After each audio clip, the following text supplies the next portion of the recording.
Bonsoir à toutes et à tous, j'espère que tout le monde va bien. Je suis ravi de vous retrouver pour cette nouvelle vidéo hebdomadaire intitulée Demolition Man. Comme d'habitude, le petit message d'avertissement qui stipule que le contenu de cette vidéo est à unique but pédagogique et informatif qui ne constitue en rien un conseil et que vous êtes seul responsable de vos investissements et donc de vos trades. Pour me suivre sur Twitter, c'est l'adresse Tino-Trading, le groupe Facebook du podcast de la bourse et évidemment la chaîne YouTube sur laquelle vous êtes. Vous pouvez vous abonner et activer la clochette pour recevoir une notification dès lors que une nouvelle vidéo est publiée. Pour celles et ceux qui veulent aller un petit peu plus loin en termes d'accompagnement, salon, formation et coaching sont référencés sur la boutique de pepitortrade.com. Mon partenaire Trade Republic avec qui nous faisons tous les jeudis soirs, et d'ailleurs jeudi dernier ça a été un succès incroyable sur la radio libre de la bourse sur Twitter, hein, donc tous les jeudis à partir de 18h30. Donc merci beaucoup là aussi.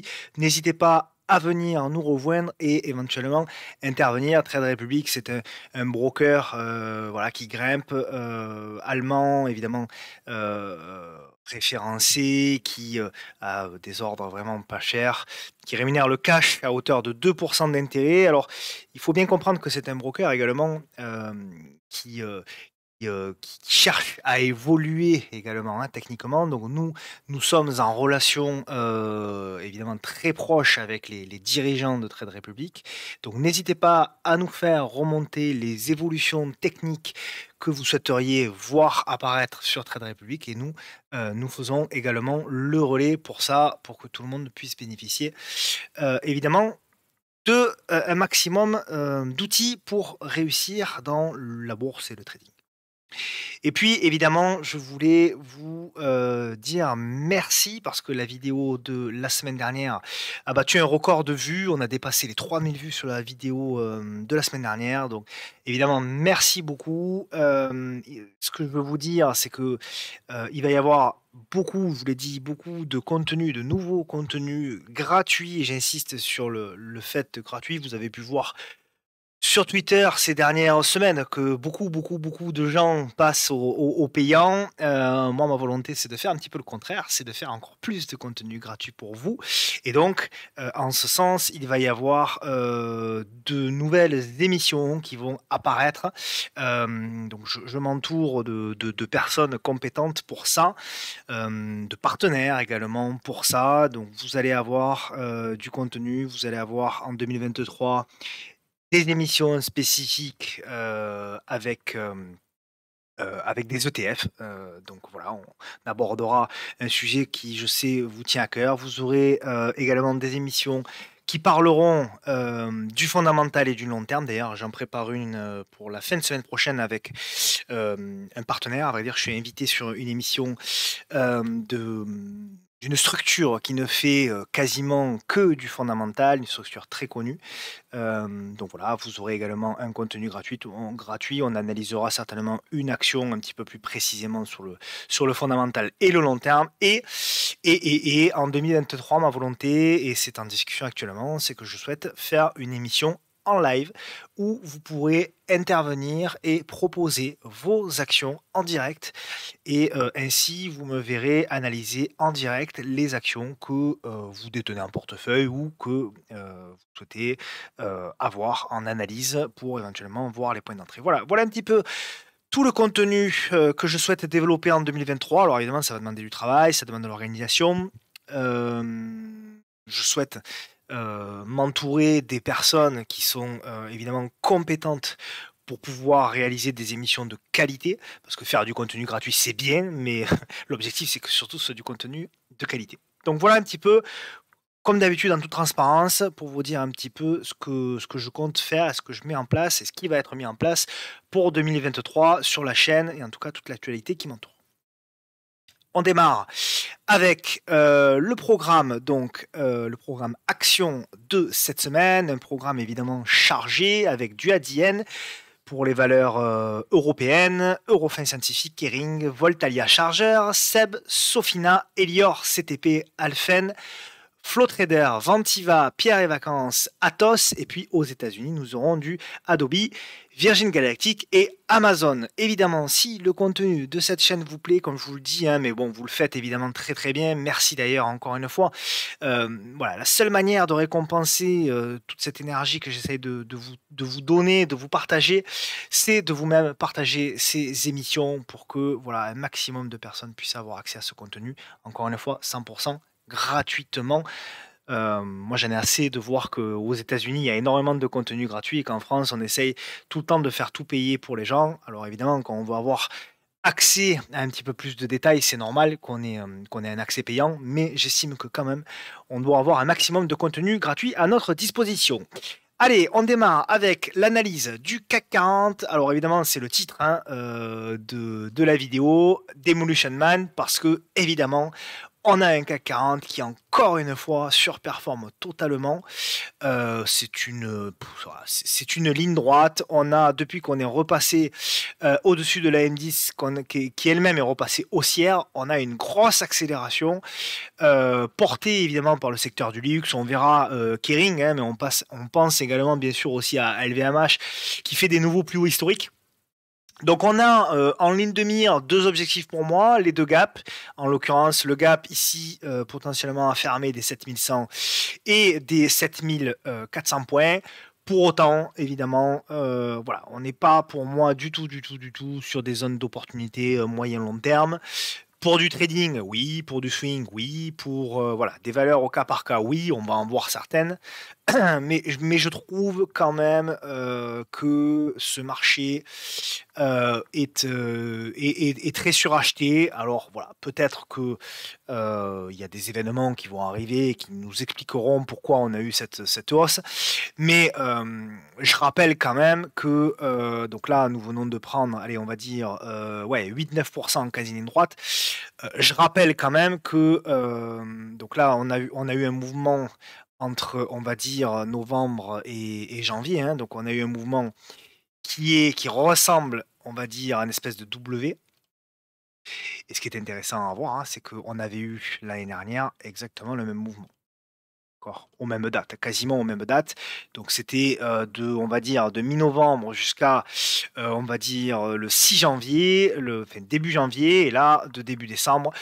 Et là, potentiellement, effectivement, on a un mouvement qui se ressemble. Alors, est-ce qu'il va se passer exactement pareil? Ça, j'en sais strictement rien. Et évidemment, vous connaissez ma philosophie. Ma philosophie, c'est toujours la même. C'est de toute façon, tant que le CAC 40 évolue au-dessus de la moyenne mobile à 10 jours et que celle-ci, en plus de ça, est haussière, on continue d'acheter le marché en étant évidemment prudent, en ne faisant pas n'importe quoi, en regardant configuration technique par configuration technique et en essayant de trouver des ratios gain-risque plutôt intéressants. Pour être tout à fait transparent, moi, franchement, depuis 3-4 jours, mes screeners ne donnent rien d'intéressant. Ce sont souvent des configs voilà, qui sont toutes surachetées. Alors oui, ça peut continuer à monter, mais on n'a pas forcément des points d'achat extrêmement intéressants et des points d'entrée extrêmement intéressants. Donc oui, ça peut générer, si on est sous-investi, un petit peu de frustration, mais ça fait partie du jeu.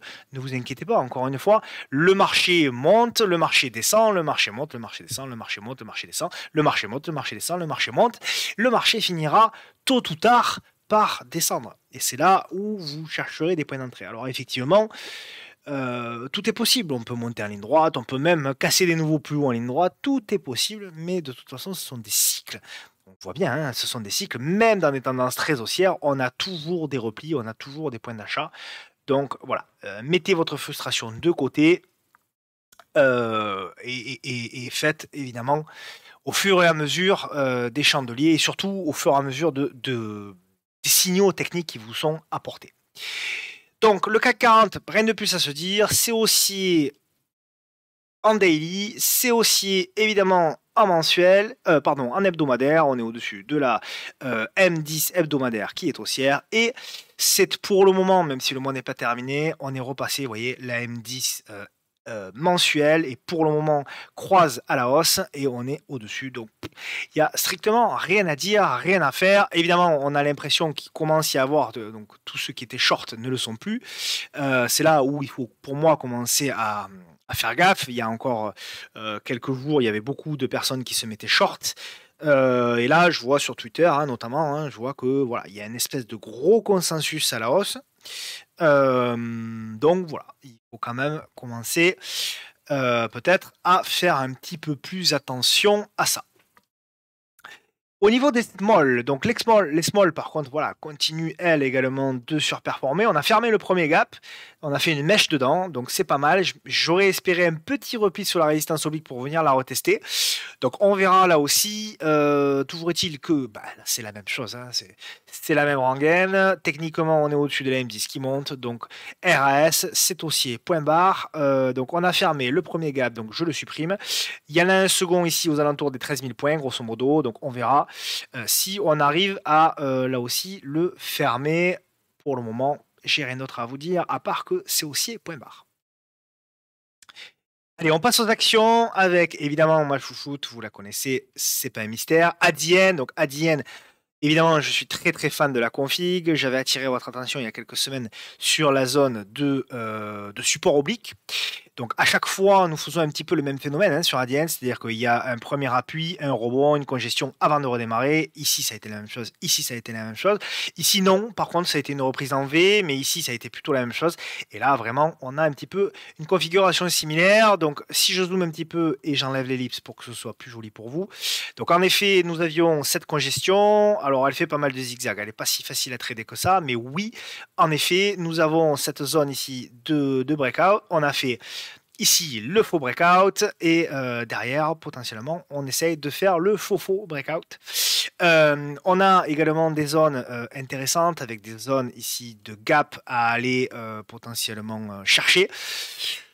Donc on verra, là aussi, c'est une action bien évidemment qu'il va falloir surveiller, hein, parce que si on a le Nasdaq qui se reprend un petit peu, il s'est un petit peu repris, mais il a tellement rattrapé que pour moi, les valeurs tech peuvent éventuellement bénéficier d'un rattrapage. Et donc forcément, Adyen pourrait également faire partie de ce rattrapage. Donc voilà, à suivre, elle est volatile, pourquoi pas tenter un achat à nouveau, retenter un nouveau break des 1375 avec un stop potentiellement sous les 1312 et en termes d'objectifs, je viserai la M200, le comblement du gap et ensuite potentiellement évidemment la cassure, une fois qu'on a comblé le gap, une belle congestion pour vouer la cassure de la validation, la cassure et la validation de cet oblique ici.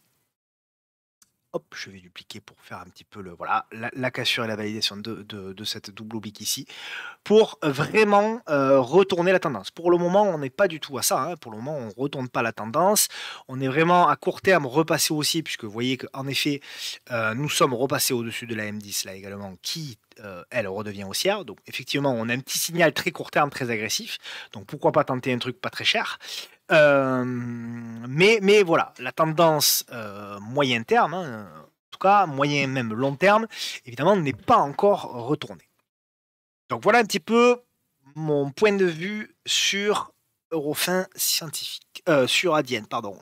Maintenant on va voir justement Eurofin scientifique. Alors Eurofin scientifique, pareil, beaucoup de difficultés, beaucoup de retard, mais voilà, alors c'est pas top, mais c'est pas encore cata, évidemment.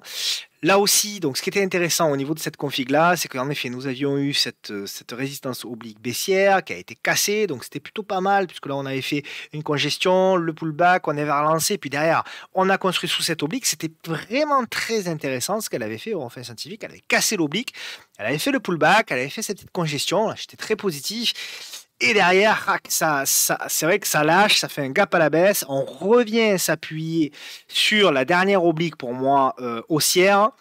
Tant qu'on est au-dessus, on sauve les meubles. Par contre, attention, hein, si on repasse sous l'oblique, alors là, il ne faudra pas s'amuser parce que derrière, il y a également un gap qui n'a pas été encore totalement fermé. Donc, on peut avoir également encore un petit peu de volat. Voilà, il y a le gap qui n'a pas été totalement fermé ici. Hop, dupliquer le texte, voilà. Donc on peut avoir une baisse supplémentaire. Par contre, ce qui est intéressant, c'est qu'en effet, là, on a eu effectivement la grosse baisse, on a le rebond technique, et on arrive quand même, malgré tout, à se maintenir sous cette oblique-là. Alors, je vous l'accorde, c'est pas la plus propre. malheureusement. Mais il y a encore de l'espoir pour moi sur Eurofin Scientifique. Alors ça reste une tendance baissière certes, mais il y aura peut-être quelque chose à tenter. D'ailleurs à voir. Alors soit effectivement, pour jouer, le comblement, de ce petit gap et ensuite jouer la relance, soit vraiment pour les plus agressifs d'entre vous, jouer carrément la cassure, de la bougie là. J'attendrai quand même plutôt, l'entrée de gap pour pouvoir jouer quelque chose et le stop pour moi serait de toute façon très clair, c'est sous la bougie, d'aujourd'hui et ceux qui veulent vraiment le jouer le moyen long terme, sous le dernier creux ici. Donc en objectif, je jouerai en objectif numéro 1 le comblement du gap, le dernier plus haut, et ça devrait correspondre à quelque chose près au point de passage de la M200. Voilà. Donc grosso modo, pour faire simple, pour faire un plan un peu plus simple, grosso modo, ce serait achat au-dessus des 65,18 € avec stop d'invalidation sous le dernier creux ici à 63,86. À vous de voir si vous souhaitez un stop physique ou en clôture jour. Pour aller chercher un premier TP les 66,60 et un deuxième TP le ralliement de la M200 grosso modo. Et si tout ça, ça passe, à ce moment-là, effectivement, on verra et on pourra commencer à parler de retournement, etc. Pour le moment, ça reste du trading, ça reste baissier de toute façon. La M10 journalière, et évidemment, on est dessous et c'est baissier, et sur toutes les unités de temps, c'est la même chose. Donc je considère qu'à ce stade, c'est vraiment pour les traders les plus agressifs qui savent bien gérer leur position. Pour les autres, on aura le temps de toute façon de rentrer. Regardez, hein, la chute de Eurofin Scientifique, hein, on est sur une baisse, je crois, de plus de 50%, quelque chose près. Voilà, ouais, quelque chose, voilà, c'est ça, 49%. Donc vous voyez, de toute façon, même si vous perdez les 5, 10, 15 premiers pourcents, il y a vraiment la place, il y aura vraiment de toute façon la place pour pouvoir tenter quelque chose de plus. Je regarde s'il n'y a pas une oblique. Ouais, il y a l'oblique, bah, c'est la même, hein. C'est la même, on peut également la tracer comme ça. Voilà, elle se ressemble comme deux gouttes d'eau. Voilà, c'est cette oblique-là. Donc voilà, tant qu'on est encore une fois, on joue avec, tant qu'on est potentiellement au-dessus, eh ben, on peut considérer que tout n'est pas encore totalement perdu. Elle est assez propre, hein, cette oblique-là. D'ailleurs, celle-ci, je vais l'effacer pour me faire un peu plus de, soit un peu plus propre. Voilà. Elle est plutôt propre, hein, cette oblique-là. Donc on pourrait considérer aussi qu'on a cassé, qu'on est revenu faire un pullback exagéré, hein, pourquoi pas. Donc moi oui, c'est une config potentiellement que je peux tenter parce que évidemment le stop c'est un stop court, hein, là-dessus. Là-dessus c'est un stop à voilà, si on est agressif, alors on sait qu'on n'a pas les probabilités avec nous, hein, mais enfin c'est un stop à 2%. Donc un stop à 2%, honnêtement, même si, c'est ce que je disais au salon, hein, même si vous êtes agressif, c'est-à-dire que si vous mettez 10-15% de votre portefeuille, ben, en termes de capital, vous risquez pas grand-chose, hein. Sur l'ensemble de votre capital, vous risquez 0,2, 0,3, même un grand maximum 0,4% de votre capital en jeu. Donc, certes, les probabilités ne sont pas avec vous, mais vous risquez pas grand-chose. Kering, alors on en a parlé la semaine dernière, donc on va peut-être, voilà, je vais peut-être clôturer un petit peu le débat sur Kering. Voilà, encore une fois, hein, le type de configuration que je vous répète depuis de nombreux mois. Voilà, le type de configuration qu'il faut chercher, des cassures d'obliques, des replis, des congestions, c'est vraiment ça qui vous apporte sur le moyen long terme des ratios gain-risque intéressants. Et vraiment, si vous ne tradez que ce type de configuration-là, alors vous ne serez peut-être pas millionnaire hein, grâce à la bourse, vous ne vivrez pas, peut-être pas de la bourse grâce à ce type de configuration-là. Mais par contre, si vous répétez avec un bon money management ce genre de config-là, je peux vous garantir que vous ne perdrez pas beaucoup d'argent sur les marchés. Ça, c'est sûr. Donc voilà, le type de configuration qu'on avait, voilà, je ne vais pas répéter, hein, je vous renvoie sur la vidéo de la semaine passée. Hein. Donc cassure de la résistance oblique, on fait la première poussée, on fait le pullback, on congestionne, et c'est là où c'est évidemment très intéressant, hein, puisque si on zoome, effectivement, avec une entrée très agressive ici, au-dessus des 484, donc je l'avais proposé hein, sur Twitter, là pour le coup je ne fais pas le plan de la veille, puisque c'est très exactement le plan que j'avais proposé sur Twitter, avec un stop plus ou moins agressif ici aux alentours des 470. Ça faisait un stop grosso modo à 2-3%, et là aujourd'hui on est à une performance en cours des 16%. Donc là aussi, c'est toujours la même chose. Est-ce qu'on a une raison particulière de vendre ces positions du luxe? Pour moi, non. On est au-dessus de la M10, on est au-dessus du plus haut de la veille. Donc moi, ce que je vous propose, si vous avez du Kering, bah, c'est de diviser votre position en deux. Alors selon la taille de votre position, évidemment, on ne gère pas une position de la même manière si on est exposé à 15% de son capital que si on est exposé à 5. Mais si on est exposé de manière assez importante et que, évidemment, on a envie quand même de prendre une partie de ses gains sur Kering, je vous propose deux choses. Un stop sous le plus bas du jour que vous remontez au fur et à mesure. Et le deuxième stop, vous le mettez juste en dessous de la M10. Vous partagez votre position en deux et vous accompagnez au fur et à mesure, vos deux stops. Voilà, en fonction du plus bas de la veille et de la M10. Voilà. Et à un moment donné, effectivement, vous allez vous faire sortir sur une première, voire une seconde position. C'est aussi simple que ça. Donc bravo à ceux qui ont pris ce trade. Je sais qu'il y en a pas mal, puisque j'ai reçu pas mal de messages de remerciements. Là aussi, encore, merci beaucoup pour vos messages. Donc voilà, bravo à ceux qui sont dedans. On fera quand même attention potentiellement à la cassure des 575. Pourquoi? Parce que derrière, il risque d'y avoir un petit peu de prise de bénéfice. Donc, ça risque d'être un peu volatile là, dans cette zone ici. Évidemment, ça finira par souffler. Hein. Évidemment, ça finira par souffler. Mais pour le moment, c'est bullish, point à la ligne. Donc, super config, très propre sur Kering. En revanche, alors je la montre, hein, on m'a proposé Voltalia. Donc, je rappelle hein, que les titres que je vous soumets, déjà, je tourne beaucoup hein, pour que tout le monde puisse avoir un petit peu tous les titres.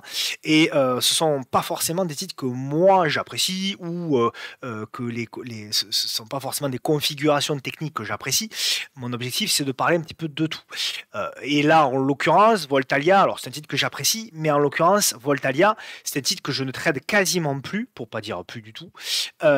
Pourquoi? Parce que c'est un titre, on le voit, regardez bien la différence avec Kering, hein, c'est un titre qui est très haché. Vous voyez, un titre qui est très haché avec des grosses variations, des grosses volatilités. Donc c'est un titre qui peut être intéressant en intraday, par exemple, parce qu'il y a des grosses variations en intraday, il y a des mèches basses, etc. Mais par contre, pour du swing, c'est très délicat, parce que si on a des stops agressifs, comme moi j'ai, par exemple, souvent sur mes trades, on se fait sortir énormément. Donc voilà, on subit la volatilité, et il y a très peu, finalement, vous voyez, il y a très peu de directionnel. C'est beaucoup de zigzags, voilà, il y a très peu de directionnel, contrairement à Kering, précédemment, où on a vu congestion, boum, cassure à la hausse, derrière, on a un gros directionnel. Donc là aussi, c'est très important, au-delà de la technique, au-delà des signaux techniques, c'est très important avant de considérer un trade, de regarder un petit peu comment l'action évolue. Et effectivement, et d'ailleurs, ça change. Hein, vous voyez l'évolution, vous voyez par exemple Voltalia, ici c'était plutôt des mouvements très clairs, très directionnels, etc. Et on le voit par contre depuis quelques temps, là grosso modo, c'est voilà, c'est un coup une hausse, un coup une baisse, un coup une hausse, un coup une baisse. Donc là, c'est là où généralement on se fait rincer parce qu'on prend des stops dans les deux sens. Et donc c'est beaucoup plus difficile à trader. Pour autant, maintenant que j'ai dit ça, effectivement, pour moi, c'est quand même pas mal, puisque nous sommes repassés effectivement au-dessus de la M10 qui est haussière. Nous avons eu mon fameux double top, vous en avez l'habitude, double top avec une M10 haussière, donc on avait pour moi un potentiel signal d'achat. On a effectivement donc on a eu la baisse, le rebond, une nouvelle baisse, la congestion qui s'est faite par là et la cassure à la hausse. Pour viser quoi? Pour viser le comblement potentiellement du gap ici, potentiellement toujours pareil, le ralliement de la M10 et après on verra. Voilà. Et après on verra, je pense que ce sera déjà une belle zone d'objectif entre les 18 et les 19 euros grosso modo et ensuite on verra. Donc plutôt positif au niveau du titre Voltalia. En hebdomadaire, on arrive à clôturer au-dessus de la M10, donc là aussi c'est plutôt positif au niveau de ce titre-là. Donc voilà mon avis. Pour acheter, bon ben voilà, c'est difficile de vous donner un plan concret parce que là pour moi un stop physique c'est très délicat. Mais oui, potentiellement, je dirais achat sur ces niveaux-là avec un stop clôture journalière potentiellement sous le dernier creux, soit les 6,48. Donc en termes de ratio gain risque, c'est pas foufou. Mais voilà, on pourrait quand même tenter de rallier les 19,46, potentiellement la M200, et effectivement les 20,70 les derniers plus hauts. Et ensuite, si ça tient, potentiellement les 22 euros. Donc voilà, CRI. Alors voilà, là on va passer sur un titre chargeur qui effectivement là on a vraiment voilà, on voit bien la différence, hein, un titre très propre à trader avec des mouvements beaucoup plus directionnels, avec un titre. Alors là c'est pareil, c'est un titre. Bon vous le savez, j'en ai beaucoup parlé sur Twitter, j'en avais parlé ici. Dans la congestion et là on a vu alors on a eu mon, fa- mon, mon fameux faux breakout qui était ici. Donc, on a fait la cassure, la réintégration. On a fait le marteau et derrière, boum, on est reparti à la hausse, hein. Donc pour ceux qui étaient présents au séminaire de Barcelone, voilà, ils savent très bien de quoi je parle. Donc c'était quand même super joli. Derrière, on a un super mouvement directionnel. On rallie la M200 et potentiellement le complément du gap. Donc il y avait grosso modo, hein, il y avait 7-17% à faire de manière assez. Alors je ne dis pas assez facile parce qu'il n'y a rien de facile en bourse, mais en tout cas il y avait un mouvement en termes de ratio gain-risque facilement identifiable. Donc voilà, là aussi, même dans une tendance baissière, hein, voilà là aussi le type de mouvement que vous devez identifier pour pouvoir être rentable ou en tout cas régulier sur les marchés financiers. Et là d'ailleurs, c'est intéressant parce que là d'ailleurs, on est en train de nouveau de faire une congestion, hein. Donc là, pour ceux qui ne sont pas rentrés, oui, potentiellement, on peut, pourquoi pas, retenter quelque chose. Ici, il y a un double top d'ailleurs. Tiens, ah non, non, je dis une bêtise, pardon. Il n'y a pas de double top. Mais pourquoi pas retenter quelque chose, en effet, au-dessus des 15,32 € pour aller chercher quoi? Bah, après, on cherchera à nouveau des lignes d'objectif, hein. Donc, on a effectivement un gap qui n'a pas été totalement fermé, notamment ici. Pourquoi pas, hein.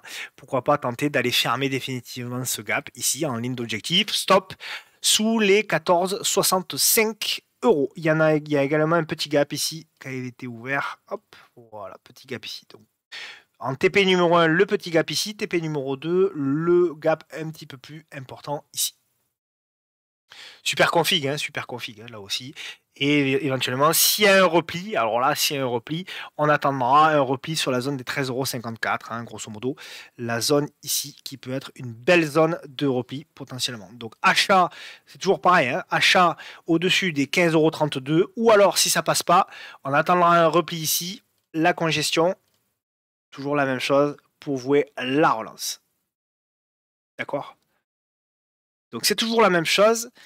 Le prix n'a pas pour moi d'importance, entre guillemets. Ce qui est important pour moi, c'est le mouvement de prix. Donc le mouvement de prix, que je le prenne ici ou que je le prenne ici, c'est la même chose pour moi. D'accord? Donc que je prenne un mouvement de prix de 13 à 15 ou de 15 à 17, pour moi, c'est la même chose. Ce que je trade, c'est le mouvement de prix. N'oubliez jamais ça. C'est pour ça que également il y a beaucoup de personnes qui sont frustrées en bourse parce que ils se disent que ils regardent le prix. Et en fait, moi, ce qui m'intéresse de toute manière, c'est voilà, c'est de jouer des mouvements de prix. Même dans une tendance baissière, vous avez toujours des mouvements de prix haussiers. D'accord? Et c'est ça, nous, qu'on trade, en fait. C'est aussi simple que ça. C'est ça qu'on trade. Donc moi, que le mouvement de prix soit, encore une fois, de 15 à 17, de 16 à 18, ou ici de 11 à 15, ça m'est égal totalement. D'accord? Donc ça, si vous arrivez à vous le mettre, je fais une petite parenthèse parce que c'est vrai que j'ai reçu beaucoup de messages où il y a pas mal de gens qui sont frustrés et ça se comprend d'ailleurs. Eh bien, ça peut limiter cette compréhension-là du marché. Le fait de dire, ben moi de toute façon, je trade le mouvement, donc je vais attendre le prochain mouvement pour rentrer, ça va vraiment vous aider à absorber cette frustration-là. Seb, un titre intéressant également. Donc je crois que c'est Rodolphe Stéphane qui en parle pas mal de Seb. Je suis assez. Alors j'ai pas regardé, enfin, du moins je sais pas l'analyse technique qu'il en fait, mais en tout cas je suis assez d'accord avec lui. La config est très sympa. Donc on avait effectivement là aussi, hein, regardez, hein, très intéressant. Alors nous on s'est fait sortir avec un stop très agressif, mais j'avais tenté moi un achat ici au-dessus des 79. Malheureusement cette mèche, a eu un stop un peu trop agressif. Malheureusement cette mèche nous a sorti. Mais en tout cas la tendance est haussière, hein, à court terme. Donc on est dans le gap, c'est très intéressant. En hebdomadaire, là aussi, regardez, hein, regardez un petit peu toujours pareil, hein, pour ceux qui ont vu le webinaire, hein, ils savent très bien de quoi je parle. À partir d'ici, c'est un signal d'achat à moyen long terme, hein, d'accord? Donc, ne pas hésiter lorsqu'on a une grosse tendance baissière, vous voyez, avec une M10 qui est baissière et les cours qui évoluent tout le temps en dessous. Regardez, hein, avec des mèches, des belles mèches. On le voit très très bien. Voilà, très très bien. Ici, ici, ici. Et d'ailleurs, même sur celle-ci. Une fois qu'on a clôturé au-dessus de la M10, là, on repasse pour moi en train d'haussier, en retournement potentiel. Potentiel, évidemment, on ne peut pas savoir la pertinence et la véracité du signal, mais en tout cas, on a un signal technique hebdomadaire qu'on ne peut pas ignorer. Et à partir du moment où on a ce signal technique hebdomadaire ici, à partir de là, toute la zone qui suit, tant qu'on n'a pas d'invalidation hebdomadaire, le job, c'est d'essayer de rentrer là-dedans. Voilà. Pour rentrer là-dedans, qu'est-ce qu'on identifie? Des zones de congestion, des zones où effectivement on peut avoir une réduction de la volatilité, comme ici, comme ici. Voilà. C'est ça le job, du trader. Le trader, il ne peut pas savoir si derrière ce signal, il va engendrer une hausse, comme là ou comme là. Ça, personne ne peut le savoir. Et les gens qui vous disent que eux savent, ils vous mentent, je vous le dis, direct. C'est pas possible de savoir comment vont évoluer les cours dans une heure, dans 2 jours, dans un mois et encore moins dans 6 mois. C'est totalement impossible. Par contre, notre job, c'est de repérer effectivement les zones de probabilité haussière, c'est-à-dire de repérer lorsque les cours évoluent dans une probabilité à la hausse sur le moyen long terme et essayer de rentrer en journalier sur des points d'entrée. Voilà, ça c'est notre job. Et donc, en effet, et alors, il y a de tout, hein. Donc il y a ceux qui vont trader les breakouts, et il y a ceux également qui vont trader les replis. Qu'est-ce qu'on a eu ici? Pour ceux qui aiment bien poser des épuisettes, etc. notamment, regardez un petit peu. On a une M10 qui est haussière, et on fait quoi? On fait la mèche basse, et on la fait pas n'importe où, comme d'habitude, comme souvent vous en avez également l'habitude sur chacune de mes vidéos, et Dieu sait que la semaine dernière, j'ai beaucoup insisté sur ça. On a fait un repli, on a fait la mèche basse sur la M10 haussière. Donc quelqu'un qui a laissé traîner une épuisette sur la M10 haussière, eh bien, en 48 heures, il est déjà à 5% de gain sur SEB. Donc, pour moi, SEB, RAS, c'est haussier, point barre. Évidemment, pour relancer, il faudra casser les 93 €. Mais je reste positif de toute façon tant que nous restons au-dessus de la M10 hebdomadaire, bien sûr, et journalière pour les plus agressifs d'entre vous ou d'entre nous. Sofina, super config, Sofina, donc valeur belge qui a beaucoup de retard là aussi, qu'il va falloir surveiller. Donc pareil, toujours pareil, une tendance baissière, on a la grande figure avec le biseau descendant, on casse la grande figure. Une fois qu'on a fait la première poussée, on construit la petite figure. Pareil, ça c'est quelque chose, vous le savez, je me répète, mais en même temps ça fait du bien. Je vieillis, certes, c'est vrai que je vieillis, mais bon. On fait la petite congestion, on fait la petite figure et derrière on casse la petite figure. Donc très intéressant. Pour ceux qui ont loupé le train, soit on attend effectivement une consolidation, voilà, une congestion pour relancer, si le marché nous l'offre, soit ça va être effectivement compliqué. Mais il est clair que moi également à titre perso, je vais surveiller parce que pour moi on est en train de retourner la tendance. Et de toute façon, je vous rassure, il est très peu probable que le cours monte comme ça. Très peu probable. En revanche, il est probable que nous ayons, je vous rassure, hein, pour retourner sur les plus hauts, il y a 90% à faire. Hein. Donc même si vous avez raté les 35 premiers pourcents, il y en a encore 90 à faire hein, si on retourne sur les plus hauts. Donc vous inquiétez pas, il y a encore de quoi faire. Donc le peu probable, c'est qu'on ait effectivement un marché en tendance haussière qui évolue comme ça. Si vraiment c'est une tendance haussière, si vraiment on va péter les nouveaux plus hauts historiques, on aura, vous inquiétez pas, on aura des points d'entrée. On aura des zones pour rentrer dans la tendance, d'accord? C'est ça notre job. Notre job, c'est d'identifier ça. D'accord?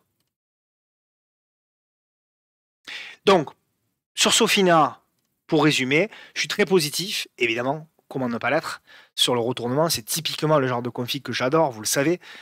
Mais est-ce que j'ai un point d'entrée? Alors après, on peut essayer de rentrer sur les unités de temps plus basses, etc. Mais moi, vous le savez, hein, ces vidéos hebdomadaires, c'est sur du swing. Je maxe sur le swing. Donc je pars du principe qu'on ne rentre pas en dessous de données journalières. Est-ce qu'on a potentiellement une entrée? Non, pas forcément. Les plus agressifs d'entre vous qui veulent vraiment rentrer tenteront en mode bourrin, la stratégie mode bourrin, achat au-dessus des 233 avec stop sous la bougie. Mais voilà, pour moi, c'est pas une entrée optimale, parce que cela ferait un stop à 3%. Vous me direz, c'est pas si énorme que ça, 3%. Elior, voilà une valeur également qui a énormément progressé. Donc Elior, là aussi, toujours la même chose, hein. On a le biseau descendant, on a la cassure, le pullback, on a la congestion. Donc la grande figure fabrique la petite figure. On l'avait là. On avait la petite figure qui était ici avec une espèce de triangle un peu symétrique. On la voit bien là, je vous le dessine. Voilà, on avait belle congestion. Donc la grande figure casse par le haut, fait le pullback, construit la petite figure, et c'est là où nous on doit intervenir. Ici, là, on a cassé, donc on a fait le breakout pour moi, c'est parfait. On a fait le breakout, on a effectivement une zone de gap ici à aller fermer. Voilà, on a fait la mèche basse quasiment à l'entrée du gap. Voilà, on a une petite conso intermédiaire. Idéalement, un repli sur cette zone-là avec une congestion pour relancer serait vraiment topissime pour pouvoir rentrer sur Elior. Pourquoi pas même avec une petite exagération à proximité de la moyenne mobile à 200 jours. En tout cas, c'est positif. On est là aussi au-dessus de la M10 qui monte. RAS pour Elior, c'est haussier, point à la ligne. Qu'est-ce que j'ai encore ensuite? Alors CTP, oui, c'est vrai que j'avais fait le focus sur CTP, on en a parlé. Donc CTP, j'avais sur Twitter, j'avais lorsqu'on était par là, je crois, oui, j'avais indiqué que c'est une config à surveiller. Comment ne pas surveiller ce type de configuration-là? C'est absolument magnifique. Donc voilà, c'est très très propre, biseau descendant. Ici, on fait là aussi, comme d'habitude, le petit double top, magnifique. Il y avait une entrée pour les très très agressifs. Il y avait une entrée ici au-dessus des 11. Donc on casse la figure, on fait. Alors on n'a pas la congestion encore mise en place. C'est pour ça que là, alors il y avait deux solutions. Ou les très agressifs rentraient effectivement au-dessus des 11 euros, mais ceux qui ne sont pas rentrés encore, là j'ai la sensation qu'on a potentiellement, vous voyez, avec les deux mèches hautes, on a potentiellement la mise en place, j'espère, d'une consolidation, congestion et voilà, baisse de la volatilité pour relancer. Donc ce que je vais attendre potentiellement sur ce graphe-là, c'est un point d'entrée. Donc j'ai pas encore ce point d'entrée là, mais si vous voulez rentrer sur la valeur, en effet, c'est ce qu'il va falloir surveiller dans les prochaines séances. D'accord? Et le potentiel, là aussi, hein, le potentiel, il est costaud, hein, parce que si on ne va que sur les niveaux, là, ici, de février d'il y a un an, c'est encore 40% de hausse, hein, d'accord? Donc, il y a vraiment, si on a un point d'entrée optimal, il y a vraiment quelque chose à tenter sur cette valeur-là. En plus, c'est assez liquide, 1,6 million s'est changé aujourd'hui, donc, vous voyez, il y a quand même de quoi faire, il y a quand même de quoi charger la position. Alphen, c'est la déception. C'est la déception, Alphen. Donc j'avais indiqué là également ce schéma-là, cette configuration-là sur Twitter en expliquant que effectivement c'était une zone d'achat pour moi ici. Donc il y avait effectivement quelque chose à tenter. D'ailleurs nous on l'a tenté sur le salon évidemment avec un échec. Alors je sais plus trop. Je crois qu'on avait tenté quelque chose au-dessus des 85-56. Voilà, il y avait un double top. Voilà pour vous montrer. Hein, les doubles tops ça marche pas toujours. Donc il y avait une espèce de double top ici à jouer. Donc on a été déclenché. Derrière on a été sorti. Mais voilà, encore une fois. Tout ne marche pas toujours. Ce qui compte, c'est le ratio gain risque. Il y avait un ratio gain risque très intéressant à jouer là. Par contre, pour moi, là, c'est dégradé. Attention, ça peut accélérer. On a évidemment un gap ici à potentiellement chercher. Donc, on verra. En tout cas, RS, pour moi, sur Alphen, c'est sous la M10 journalière qui est baissière et c'est sous la M10 hebdomadaire qui est baissière. Donc pour moi, il n'y a pas d'intérêt sur Alphen. Alors oui, peut-être que là, c'est le point bas, j'en sais strictement rien. Hein. Là, je ne joue pas de devinette, mais en tout cas, moi, j'ai aucun signal technique à ce stade. Donc, on va la laisser baisser. On va espérer qu'elle baisse le plus possible. On va espérer qu'elle nous fasse une congestion et que derrière, elle nous déclenche un signal, ou qu'elle nous déclenche un signal et que derrière, elle nous propose une congestion pour pouvoir tenter quelque chose. Mais moi, voilà, je la mets de côté pour le moment, Alphen, tant que je n'ai pas de signaux techniques un petit peu plus importants. Flow Trader, c'est un trade qu'on a actuellement sur le salon. Donc, ce qui m'intéressait beaucoup sur Flow Trader, c'est que, vous voyez, on avait une zone de, comment dirais-je, une zone grosso modo d'investissement, hein. Grosso modo, voilà, toute cette zone, on le voit bien, hein, c'est une zone long terme, intéressante, hein, pour revenir à l'achat, pour les investisseurs. Donc voilà, hop, donc on a fait effectivement le rebond, on a fait la congestion ici, voilà. Donc on a fait, pour ceux qui l'ont repéré évidemment, on a fait une espèce de d'épaule, tête-épaule inversée, plutôt propre. Voilà, on avait l'épaule, tête et épaule. Casse la ligne de coup, derrière accélération, très intéressant, biseau descendant. Et nous avions, alors pour ceux qui pouvaient le jouer, nous avions effectivement une entrée potentielle ici au-dessus des 22 euros. Mais nous avions surtout, je crois que c'est celle-là qu'on a pris sur le salon, nous avions surtout, encore une fois, une belle congestion avec le double top au-dessus des 22,46 €. Donc là, voilà, ça patine un petit peu, mais bon. Mais effectivement, pour le moment, c'est encore positif. Là aussi, nous sommes au-dessus de la M10 qui monte, donc on le voit bien, qui accompagne bien. Donc là aussi, hein, tant qu'on est au-dessus pour moi des 22,46 €, je reste positif sur le titre. En hebdomadaire, évidemment, je vous le mets, hein, mais en hebdomadaire, c'est plutôt pas mal. Donc on a cassé la M10, on vient s'y appuyer, donc on reclôture au-dessus de la M10, c'est plutôt pas mal. Ventiva, alors j'en avais parlé comme un ticket de loto sur Twitter. Donc là, alors attention, hein. Attention, Ventiva, là on est sur des fondamentaux kata. On voit même pas le graphe, mais voilà, là c'est pour les traders agressifs. Donc si vous n'êtes pas un trader agressif, alors si vous pouvez regarder parce que en termes de pédagogie ça peut être intéressant, mais si vous n'êtes pas trader agressif, clairement c'est pas le genre de titre où il vous faut aller. Mais en tout cas, la stratégie a plutôt bien fonctionné. Donc, j'en avais parlé sur Twitter ici. J'en avais parlé sur Twitter au-dessus pour proposer en tout cas un achat au-dessus du double top ici. Pourquoi? Parce qu'on avait effectivement un double top et on avait une très très belle congestion. Donc ça nous offrait effectivement un stop très agressif. Donc moi j'ai toujours une ligne, j'ai vendu la moitié je crois, mais j'ai toujours une ligne. Donc ça donnait un stop à 3%. Et vous voyez que derrière le mouvement est assez fou, hein, puisqu'on a quasiment 30% de gain. Donc voilà, c'est pour ça que c'est intéressant aussi. Alors il faut évidemment money manager sa position. Évidemment, on ne rentre pas 10 ou 15% de son portefeuille là-dessus, bien évidemment. Mais voilà, quand on sait qu'on peut avoir une accélération comme ça, en même temps on pondère là aussi sa taille de position. Alors moi c'est la taille de position évidemment la plus petite de mon portefeuille, hein. Je crois que j'ai mis 1 ou 2% de mon capital là-dessus. Donc 2% au départ, il doit m'en rester 1 pour vous dire, donc il n'y a vraiment pas grand-chose. Mais voilà, mais ça fait plaisir quand même d'avoir un trade voilà, qui est bien parti, etc. Vous pouvez ensuite voilà, potentiellement vendre effectivement la moitié, monter là aussi le stop. Sur Ventiva, c'est assez simple, hein, tant qu'on là aussi on est au-dessus de la M10. La M10 journalière, c'est positif. En hebdomadaire, eh ben, ma foi, on revient à son contact. Dans là aussi, pourquoi pas casser ici la ligne de coup hein, pour une espèce de Hansetas pour le coup, de Hansetas, ou voilà, une espèce de configuration ici hop, en mouvement comme ceci, pour jouer effectivement la relance et pourquoi pas hein, fixer des objectifs hein, en termes de potentiel haussier sur les retracements pour ceux qui les utilisent, hein, pour les retracements de Fibonacci. Donc vous mettez chaque retracement, ça peut vous donner potentiellement des objectifs. Il y a également un gap à aller fermer de mémoire. Voilà, mais il est plus haut, hein, il est plus haut, il y a un gap ici potentiellement à aller fermer. Voilà. Donc il y a encore du potentiel, hein, il y a encore du potentiel hein, là-dessus. Mais voilà, toujours se dire qu'on sait ce qu'on trade. Quand on a une tendance aussi baissière, évidemment, c'est que, vous en doutez bien, les fondamentaux sont vraiment pas terribles. Pierre et vacances. Alors là, je suis très content également. J'ai beaucoup insisté sur Twitter et même sur la chaîne, hein, sur cette config exceptionnelle, exceptionnelle.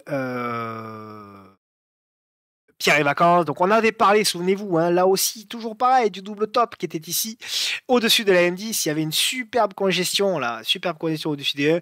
Et il y en avait une autre, et il y en avait une autre, potentiellement, effectivement.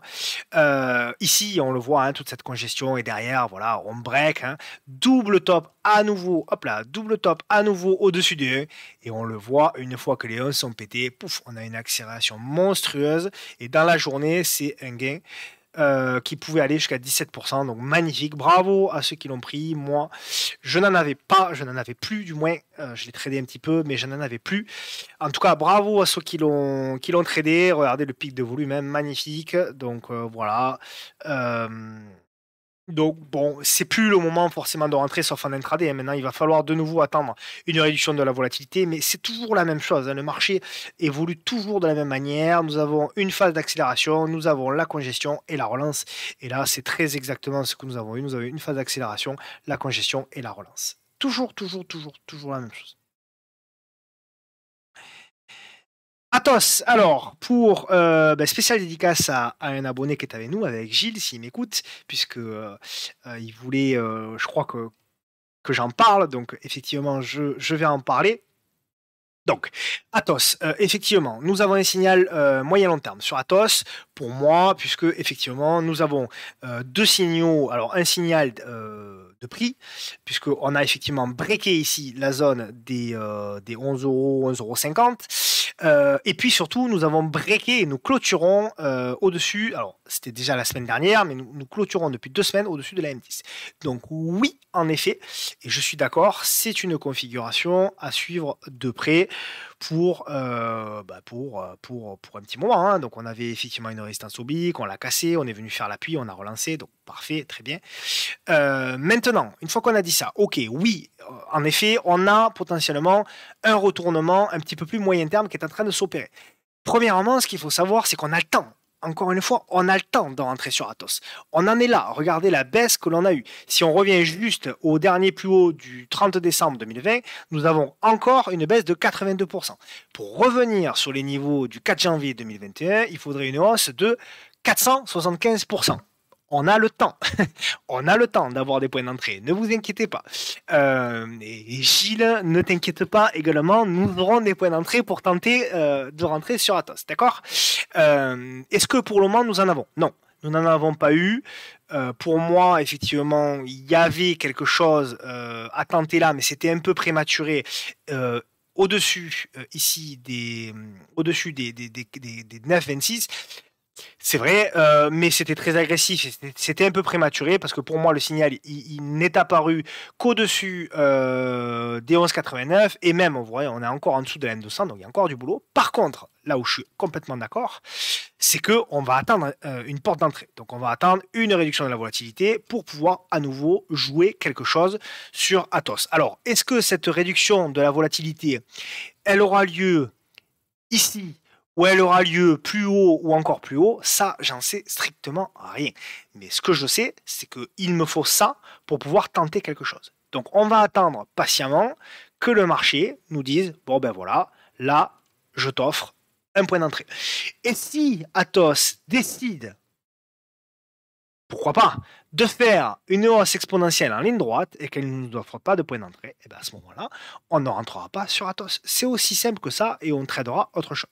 D'accord? Donc pour moi, Athos, l'objectif de toute façon, c'est de revenir chercher l'entrée de ce gap. Donc il y a encore 60% de progression à faire, mais encore une fois, il va me falloir quelque chose pour pouvoir rentrer.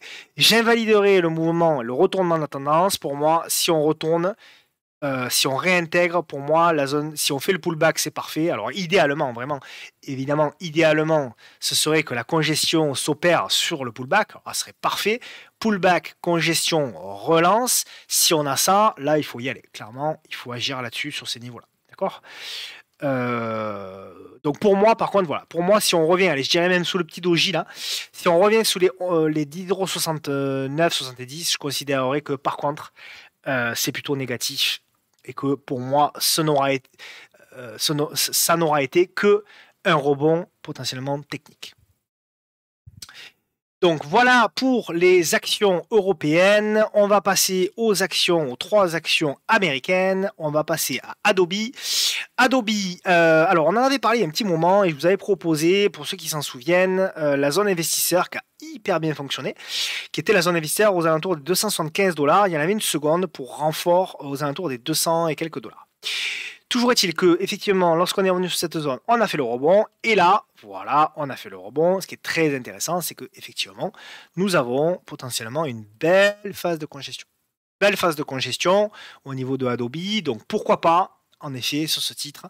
Alors, il n'est pas très propre, hein. Adobe, c'est pas la plus propre de toutes les valeurs américaines, mais oui, en effet, nous avons potentiellement une congestion. Et en effet, si on arrive à péter ça par le haut, en effet, on pourra tenter quelque chose pour aller chercher des niveaux un petit peu plus hauts et notamment des zones de gap. Alors, il y en a partout hein, sur Adobe des gaps, mais il y en a évidemment un gros là, mais pour moi, ce ne sera pas assez intéressant pour pouvoir le trader. Mais il y en a un ici, il y en a un ici, enfin bon, bref, il y en a plein. Mais grosso modo, l'objectif, ce sera d'aller chercher voilà, cette zone d'objectif ici. Et j'invalide, évidemment, alors, soit effectivement sous les 320 $, soit pour les très très agressifs, mais elle peut faire une mèche sous les 331. D'accord. Donc potentiellement cassure des 349 pour aller chercher la zone des 420-430, invalidation sous 331, voire 320 pour les investisseurs. Enfin, non, pas pour les investisseurs, pour ceux qui veulent rentrer sur du swing un petit peu plus moyen terme, un peu moins agressif, et qui acceptent d'avoir des stops un peu plus éloignés. D'accord. Donc voilà pour Adobe. Toujours est-il que là aussi, au niveau du graphe hebdomadaire, voilà, très intéressant. On est repassé au-dessus de la M10 hebdo et on est en train de congestionner au-dessus. Donc oui, potentiellement, c'est une configuration qui se regarde. Virgin Galactic, alors celle-ci, c'est la star. Tous les analystes l'ont recommandé, les analystes Twitter l'ont recommandé en 2021. Oui, tout 2021 et surtout beaucoup en 2000. Voilà, tout depuis finalement depuis 2020, depuis le Covid. Alors elle est très nerveuse. C'est difficile, ces valeurs-là, quand même, elles sont difficiles à swinger. Ce que je remarque, c'est qu'en effet, nous étions potentiellement sur du biseau descendant. On est en train de travailler la partie haute du biseau descendant. Alors évidemment, là, elle prend 12% aujourd'hui, mais c'est encore une fois, hein, vu la baisse, 12%, c'est finalement pas grand-chose. On a un gap à la hausse. Bon, voilà, on fait une bougie un peu d'hésitation, c'est normal. Voilà, bon, pour moi, de toute façon, pour retourner, je commencerai éventuellement à parler de retournement plus moyen terme si on arrive à passer cette zone ici c'est quoi, allez, des 6 $ pour être un petit peu plus, voilà, des 6 $. On n'est pas encore au retournement. Il est vrai qu'on a une M200 qui est en train de s'aplatir, mais pour moi, il va falloir la retourner et il va falloir repasser, s'installer au-dessus et congestionner. Donc, effectivement, Virgin Galactic pourrait être intéressante si on arrive à casser, si on arrive à faire une belle congestion. Et là, effectivement, on pourra s'y intéresser pour pouvoir relancer la tendance. Et puis, on va finir par Amazon. Alors, Amazon, évidemment, qui a beaucoup souffert, mais qui va un petit peu mieux. Amazon. Donc, on est en train éventuellement. Donc, on est revenu sur un gros niveau de support qui était ici. Voilà. Très gros niveau de support. On a fait le rebond. Gros rebond là également. Mais voilà, pour moi, ça reste baissier de toute façon. Tant qu'on est sous les, allez, on va dire sous les 101-102 $, ça reste baissier. Mais oui, effectivement, on a un petit signal qui s'est déclenché. On est au-dessus de la M10 journalière. Pour les plus agressifs d'entre vous, pourquoi pas tenter quelque chose sur Amazon si vous voulez rentrer. Tenter quelque chose au-dessus des 97,20 $ avec un stop très agressif pour moi. Voilà, sous les, on va dire, 80, sous les 93 grosso modo. Et on ira viser quoi? On visera. J'ai dit on ira viser. Ouais, je suis pas très français. On visera, c'est mieux. On visera donc potentiellement l'entrée et le comblement du gap ici. Donc l'entrée du gap se situe aux alentours des 105 $ et la fermeture aux alentours des 111. En hebdomadaire, donc on a une belle bougie hebdomadaire, on a dû repasser au-dessus de la M10, voilà, on casse la M10, donc on a quand même quelque chose, hein. On a quand même quelque chose, donc c'est intéressant, puisque vous voyez, le dernier signal, on avait quand même aussi quelque chose d'intéressant. Donc on a effectivement un signal hebdomadaire, donc pourquoi pas tenter quelque chose sur Amazon, voilà, mais voilà, on est vraiment pour le moment c'est au tout début potentiellement de quelque chose, hein. Ouais, c'est ça. Voilà, donc j'en ai, terminé avec, Amazon et avec les actions américaines et avec les actions de cette vidéo, hebdomadaire. Donc il y aura, également une vidéo la semaine prochaine. La semaine suivante, en revanche, il n'y en aura pas car je suis absent. Mais voilà, grosso modo, toujours pareil, le même message, hein, en synthèse, hein, grosso modo, tant qu'on est au-dessus de la M10 journalière, on continue sur les indices, hein, on continue de chercher des configurations, même s'il y en a forcément de moins en moins, on continue de chercher des opportunités. On évite d'être frustré parce on a raté un mouvement, c'est pas très grave. On continue de chercher des configurations avec des ratios gain-risque intéressants. Et puis, on continue de suivre la tendance. Voilà, je vous remercie encore une fois pour tout ce que vous faites, pour vos partages, vos retweets. Je vous dis à la semaine prochaine. Merci encore, passez un excellent week-end et prenez soin de vous et de vos proches. Ciao, ciao.